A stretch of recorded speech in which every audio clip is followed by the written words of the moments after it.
Kiai Haji Maksum Jauhari atau yang biasa dipanggil dengan Gus Maksum adalah putra dari pasangan Kiai Haji Abdullah Jauhari dengan Nyai Aisyah. Beliau lahir di Kanigoro, Kras Kediri, pada tanggal 8 Agustus tahun 1944.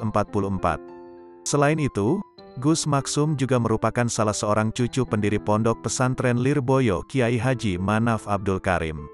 Semasa kecil Kiai Haji Maksum Jauhari belajar kepada orang tuanya Kiai Haji Abdullah Jauhari di Kanigoro. Kemudian melanjutkan pendidikan formalnya di SD Kanigoro 1957.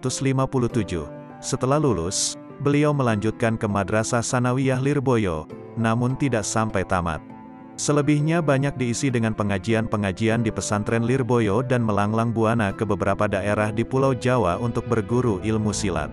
Beliau akrab dipanggil Gus Maksum, adalah seorang ulama, kiai, guru spiritual, petani, peternak dan pengayom masyarakat.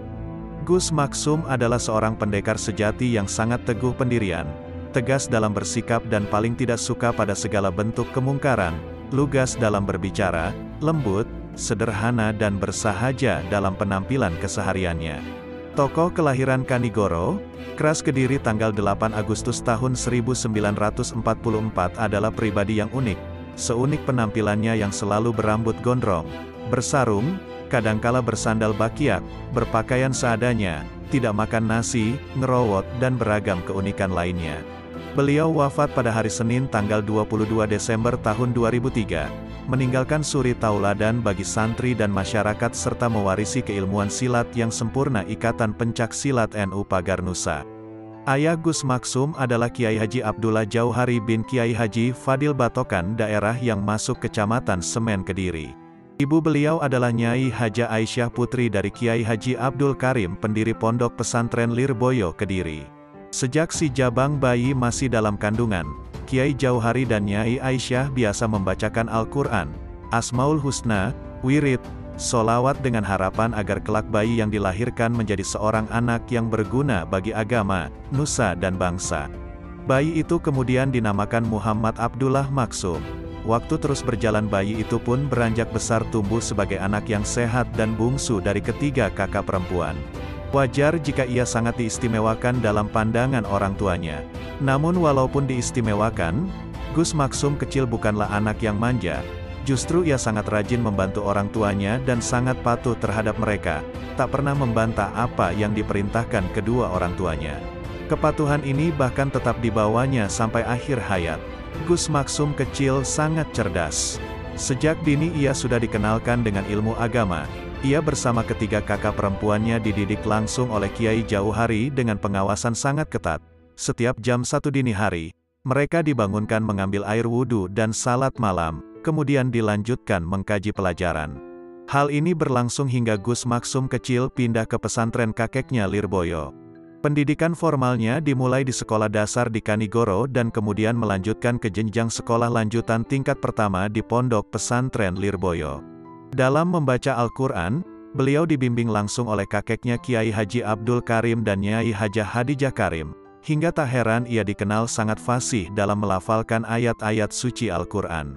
Selama menetap di Lirboyo, beliau banyak menimba ilmu agama kepada beberapa kiai di Kediri dan sekitarnya seperti Kiai Jamaluddin Batokan, Kiai Jufri, Mbah Jipang. Jipang akronim dari Ngaji Gampang, nama aslinya adalah Kiai Muhammad Batokan. Jiwa pesantren sangat melekat pada diri Gus Maksum, diantaranya adalah kesederhanaan, kesopan santunan, kepedulian sosial, dan kepatuhan kepada orang tua dan guru. Jiwa pesantren itulah yang membentuk kepribadiannya sejak kecil hingga tua. Kesalehan pribadi dan sosialnya itu hasil dari pendidikan pesantren yang dienyamnya. Pertama mengenal silat dari belajar dari seorang pesilat, pengembara dari Rengas Dengklok, Kerawang Jawa Barat, aliran Cikaret, Cikalong, bernama Afatoni. Metode yang diajarkan setahap demi setahap kemudian dikembangkan secara otodidak. Ilmu silat yang dipelajari diperdalam sedikit demi sedikit, hingga menjadi permainan silat yang sangat atraktif dan menarik. Selanjutnya Gus Maksum mengembara dari satu guru silat ke guru yang lainnya tanpa meninggalkan mengaji dan sekolah. Diawali dari guru silat di sekitar Kediri, guru silatnya diantaranya, Kiai Kasidak, tinggal antara Kediri Blitar. Haji Munawar Jabang Kediri, Bapak Muhajir Mondo Kediri, Haji Zainal Kediri. Masa muda adalah masa yang indah, kadang-kadang seseorang melalui masa mudanya dengan bersenang-senang, santai bahkan cenderung berfoya-foya.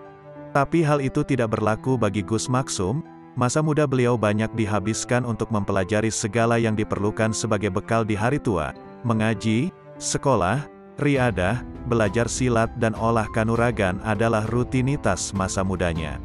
Beliau sering memberi nasihat. Berikut adalah salah satu kata bijak Gus Maksum Jauhari. Tidak ada kamus untuk berfoya-foya dalam menjalani kehidupan. Pemuda yang menghabiskan waktunya hanya dengan kesenangan temporal belaka, adalah pemalas yang miskin identitas, kering kreativitas dan hampa militansi, tipe manusia yang kemana angin berhembus ke sana ia rebah dan terjatuh. Oleh karena itu, hari-hari Gus Maksum selalu diisi dengan belajar dan belajar. Tidak ada waktu kosong untuk berleha-leha, seluruh waktunya digunakan untuk melakukan hal-hal yang bermanfaat. Dalam olah batin dan kanuragan, beliau mempelajari dengan mengembara dari satu guru ke guru yang lainnya seperti halnya dengan silat. Beberapa guru yang pernah disinggahai antara lain, Kiai Mansur Kali Pucung Blitar, yang masih termasuk kakeknya dari jalur bapak, selanjutnya Kiai Ahmad Kemuning Kediri, Kiai Ibrahim Banjar Melati Kediri, Habib Jufri Merican Kediri, dan Habib Baharun Merican Kediri. Guru beliau yang paling berpengaruh adalah Kiai Mahrus Ali dan Kiai Yakub Lirboyo. Kedua orang ini sangat terkenal memiliki kemampuan silat dan ilmu kanuragan yang mumpuni dan banyak memiliki ilmu karomah warisan Wali Songo. Merasa belum puas dengan ilmu yang diperolehnya, Gus Maksum kembali mengembara ke beberapa pelosok Nusantara, di antaranya ke daerah Jawa Barat dan akhirnya sampailah ke Cirebon, tepatnya ke Buntet Pesantren. Di sana beliau berguru langsung kepada Kiai Ilyas dan Kiai Busro dan beberapa Kiai Buntet yang lainnya yang masih keturunan Kiai Abbas Cirebon. Gus Maksum dikenal sebagai pendekar nomor wahid di kalangan Nahdlatul Ulama. Penampilannya yang nyentrik seperti berambut gondrong, jenggot dan kumis panjang, bersarung setinggi lutut, memakai bakyak, berpakaian seadanya, dan tidak makan nasi, ngerowot, dan sikapnya yang tegas. Karena itulah namanya banyak digandrungi anak-anak muda Nahdlatul Ulama. Namanya identik dengan dunia persilatan, tenaga dalam, dan pengobatan. Sejak kecil sudah gemar dengan pencak silat dan berbagai bacaan wirid. Namanya terdengar ke seluruh pelosok daerah ketika menjabat komando penumpasan PKI dan antek-anteknya di wilayah Kediri dan sekitarnya. Beliau adalah pendiri Ikatan Pencak Silat NU Pagar Nusa dan menempati posisi sebagai Ketua Umum Pengurus Pusat dan Guru Besar, sejak perguruan itu didirikan hingga ia wafat. Nama besarnya belum tergantikan hingga sekarang. Sejak awal nama besar Gus Maksum identik dengan kesaktian. Selain menguasai banyak aliran silat dengan sempurna, ia juga memiliki banyak kemampuan linuwih lainnya. Konon, rambutnya tidak mempan dipotong, mulutnya bisa menyemburkan api, mahir dalam menaklukkan jin, memiliki kemampuan yang luar biasa, bisa melemparkan sapi seperti melemparkan sandal, bisa mengangkat mobil sendirian, dan sebagainya, tidak mempan disantet, tidak mempan senjata tajam, dan lain sebagainya. Itulah beberapa kelebihan Gus Maksum Jauhari. Dalam dunia politik, Gus Maksum selalu mengikuti arah politik Nahdlatul Ulama. Ketika NU bergabung dengan P3, Gus Maksum menjadi juru kampanye P3 hingga tingkat nasional. Begitu pula ketika PKB didirikan pada tahun 1998, Gus Maksum ganti haluan. Beliau kampanye untuk membesarkan partai itu. Namun sampai akhir hayatnya ia tidak pernah mau duduk sebagai anggota dewan. Pendekar ya pendekar saja, kata beliau. Berikut akan diuraikan 10 kisah karomah Gus Maksum. Di kalangan masyarakat umum, Gus Maksum dikenal sakti mandraguna. Berikut akan dibacakan kisah karomah yang dimiliki oleh Gus Maksum. 1. Keistimewaan sejak kecil. Keistimewaan Gus Maksum sudah tampak sejak kecil. Pada waktu itu, Gus Maksum kecil mampu melompat melayang dari satu tiang ke tiang yang lainnya di Masjid Kanigoro. Ia juga mampu berputar cepat di atas piring tanpa pecah laksana gangsing. Padahal waktu itu ia belum mahir ilmu silat. Gus Maksum kecil juga pernah melempar seekor kuda seperti melempar sandal. Padahal waktu itu bobot angkatan beliau tidak lebih dari 20 kg. Di masa remaja Gus Maksum pernah membantu salah seorang familinya untuk memasang lembu bajakannya. Ketika hendak memasang, tiba-tiba lembu itu mengamuk dan dengan cepat dan kuat menerjang ke arah dada Gus Maksum. Dengan refleks, beliau menangkis dan berbalik menerkam. Dan apa yang terjadi membuat semua orang yang melihatnya heran, karena lembu itu terpelanting beberapa meter jauhnya. Menanggapi kejadian tersebut, Gus Maksum hanya berkata, "Semua hanyalah kebetulan saja dan berkat pertolongan Allah Subhanahu wa Ta'ala." 2. Rambut tidak mempan dipotong, Kiai Gondrong. Penampilan Gus Maksum dengan rambut gondrongnya bukan sekedar gaya atau hobi semata. Tetapi rambut gondrongnya itu merupakan sebuah ijazah yang didapat dari guru beliau yaitu Habib Baharun Merican Kediri. Hasil dari pengamalan itu sering terjadi keanehan-keanehan terkait dengan rambut beliau ini, seperti rambut beliau bisa berdiri, bisa mengeluarkan api, serta tidak mempan dipotong. Bukti daripada itu adalah, pada dekade 1970-an, beliau pernah terjaring razia rambut panjang. Namun terjadi keanehan, setiap kali aparat menggunting rambutnya, rambut itu tidak terpotong bahkan setiap gunting yang tajam beradu dengan rambut beliau, selalu mengeluarkan percikan api. Kejadian ini pernah dimuat di Harian Republika. 3. Menaklukkan jin. Berbicara tentang Gus Maksum, orang awam biasanya akan langsung berasosiasi tentang jin. Tapi apakah benar Gus Maksum memelihara jin seperti banyak diperbincangkan orang? Anggapan ini tidaklah benar. Yang benar Gus Maksum tidak pernah memelihara jin. Tapi kalau beliau sering menaklukkan jin yang mengganggu itu memang benar. Gus Maksum pernah menaklukkan patihnya jin, namanya Jin Dempul ketika Gus Maksum menolong orang yang kesurupan. Orang tersebut berhasil disembuhkan Gus Maksum setelah jin di dalam tubuh orang itu berhasil ditaklukkan. 4. Menghadapi puluhan orang sendirian. Salah satu kisah yang menunjukkan keberanian Gus Maksum, adalah ketika beliau harus bentrok dengan orang-orang PKI di alun-alun. Gus Maksum yang waktu itu sangat muda usianya, mampu mengalahkan mereka semua. Dalam pertempuran itu, Gus Maksum bukan hanya menggunakan olah kanuragan tapi juga dengan olah batinnya. Peristiwa lain ketika Gus Maksum diundang menghadiri pertandingan silat di Kediri Timur. Saat itu beliau bertarung melawan pendekar silat, jago duel dari berbagai macam aliran silat yang sudah berkumpul di situ. Karena telah memiliki bekal dan kemampuan yang terlatih sejak kecil, Gus Maksum mengalahkan puluhan pesilat sendirian. Bahkan lawan terakhir berhasil dikalahkan dengan sangat mudah. Peristiwa ini terjadi saat usia beliau 16 tahun. Dan itulah peristiwa paling dramatis membuat para pendekar lainnya harus mengakui kemampuan Gus Maksum di dunia persilatan. 5. Ban bocor hanya dengan acungan jari. Saat NU masih menjadi partai, masa NU sering bentrok dengan masa LDII yang dulu bernama Darul Hadis. Waktu itu termasuk underbow dari Golkar. Suatu ketika masa LDII, Golkar berkonvoi melewati jalan depan pesantren Lirboyo. Saat itu, Gus Maksum sedang menerima tamu. Ketika arak-arakan itu sampai depan dalam Gus Maksum, beliau langsung keluar karena mendengar bising suara knalpot dan klakson kendaraan yang memekakan telinga. Melihat gelagat yang kurang baik ini, secara refleks Gus Maksum mengacungkan jari telunjuknya ke arah mereka. Keajaiban pun terjadi. Dengan serta-merta seluruh ban kendaraan yang mereka tumpangi bocor secara serentak. Karena bannya bocor, rombongan konvoi itu tidak bisa melanjutkan arak-arakan. Akhirnya terpaksa mereka pulang dengan mendorong kendaraannya masing-masing. 6. Tidak mempan senjata tajam. Hal ini terbukti saat beliau melawan orang-orang PKI dahulu.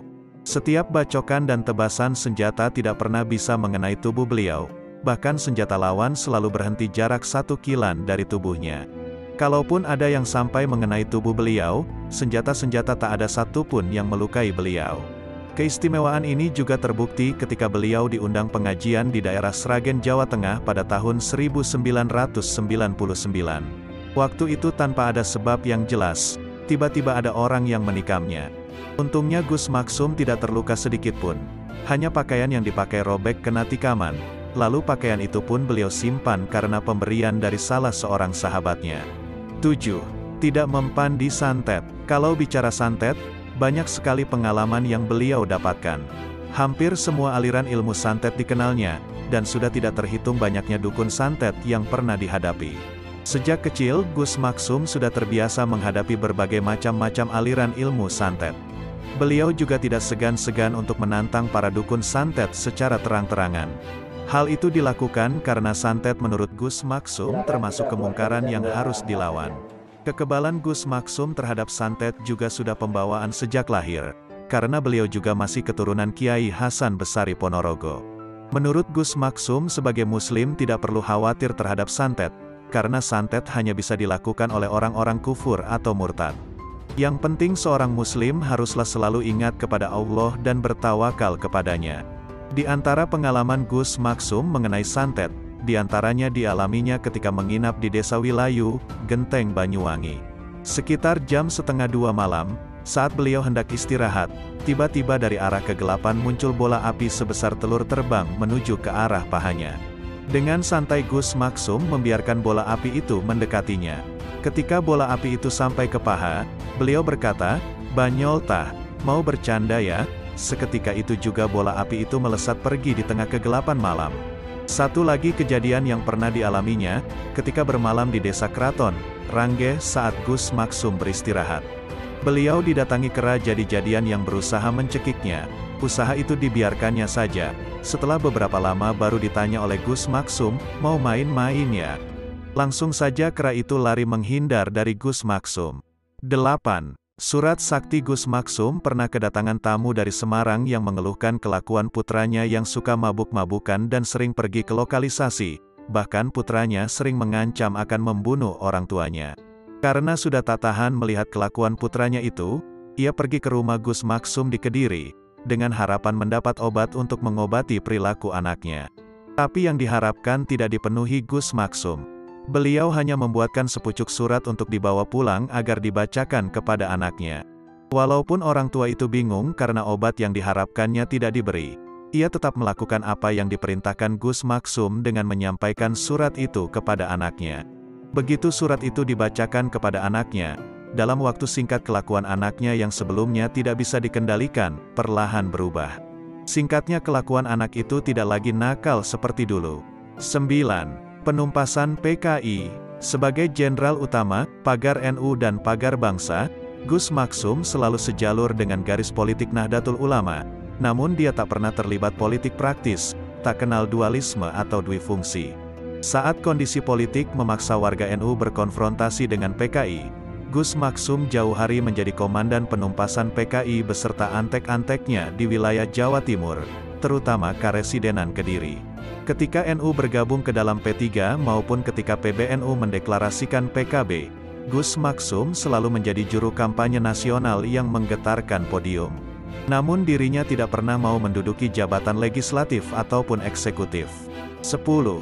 Penakluk hewan buas. Ada suatu kisah menceritakan, jika Kiai Haji Maksum jauh hari melewati hutan, semua hewan buas di hutan akan takluk dan patuh kepada beliau, seperti harimau, ular besar hingga serigala langsung menundukkan kepalanya. Peristiwa tersebut sudah banyak dan biasa disaksikan sahabat-sahabatnya.